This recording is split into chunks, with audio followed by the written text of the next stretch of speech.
last episode, we talked a little bit about the hard cap and if we thought that it was good for hockey. We talked about the idea of a luxury cap. But now that Steven's on the show, I want to pick his brain about it and continue my anti-cap propaganda after this. So what do you think, Steve, about the cap? 9, 10, 11, 12, 13, 14, 15, 16 is the number of teams in the NHL right now that are dipping into LTIR money. I was counting that up when you were teeing it up. I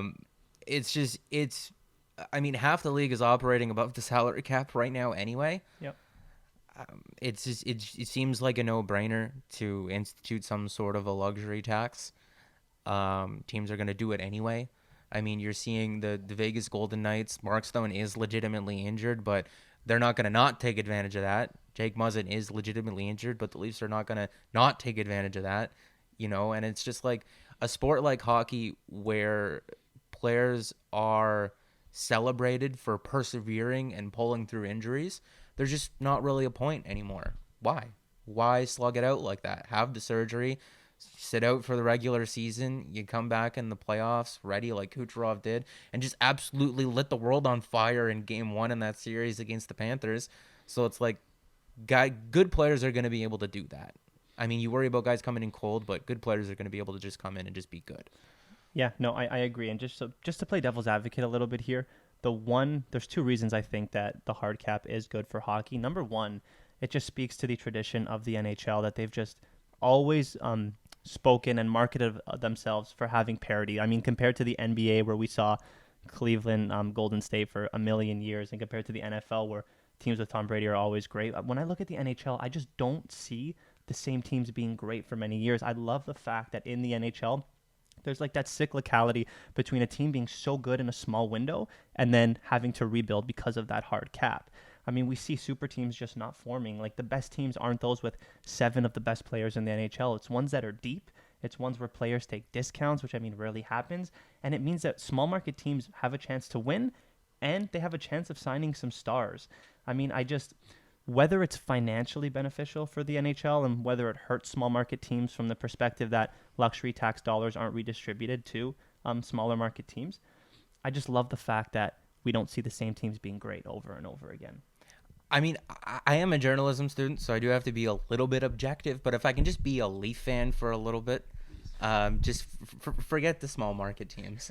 Yeah. I mean, it's a thing where, like, if you're remembering teams in NHL history, the ones that get brought up all the time are the Islanders dynasty, are the Oilers dynasty, the dynasty that the Canadians had very early on, the dynasty that the Blackhawks had, the Kings' ability to win 2 Stanley Cups in 4 years or something like that. And the hard cap just doesn't allow you to have dynasties anymore. Like everyone loves, like if we're talking about the NBA, like Jordan's Bulls.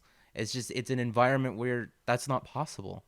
It's true. And even like there's a soft cap in the NBA, but there's some small market teams like Milwaukee who won last year and they're spending big dollars. Like their owners are still billionaires at the end of the day. I know they don't want to lose money like on paper in these businesses, but if there's anyone who can afford to lose money to chase a championship, it's these owners. They're so rich. I don't really feel bad for them in terms of having to spend a little bit more of their money.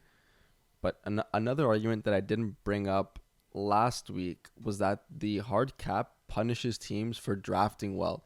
I think was it the 2013 Blackhawks, after they won their second cup, they had to basically get rid of a bunch of guys because they just couldn't afford them. Yeah, and they Dave Bolland, Leafs legend. Yeah. So I wish maybe the luxury tax was back then, so we didn't sign him.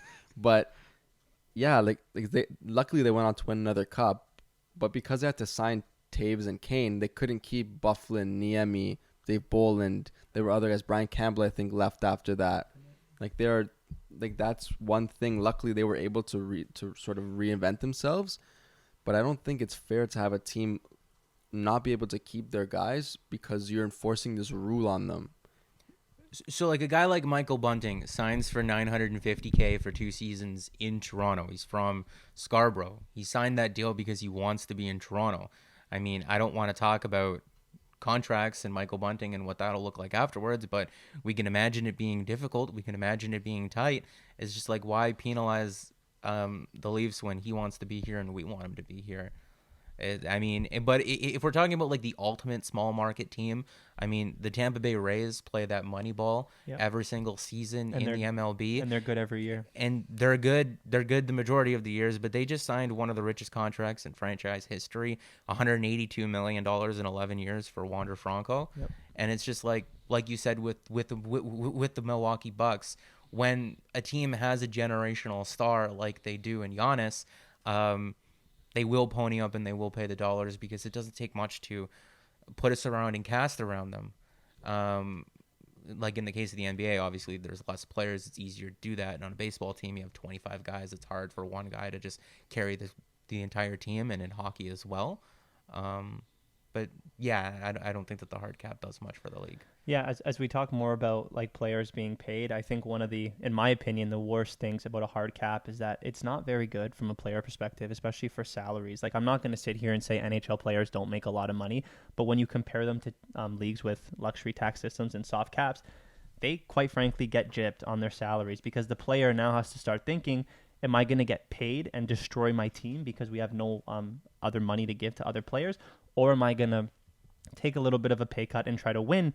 And, is that really fair that comes out of the player's pocket? I mean, these owners are so rich.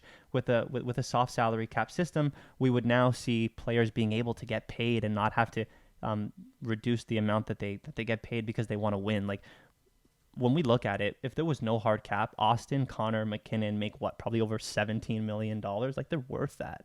Probably more than that. I mean, I believe Sergei Fedorov signed the richest contract in NHL history, and it was something like $25 million a year towards the beginning of the 2000s. Yep. And with the hard cap in place, it's not even half that. Yeah, no, just about half that. I agree with this hard cap. Owners are able to gouge players because at the end of the day, players want to win. They also want to get paid.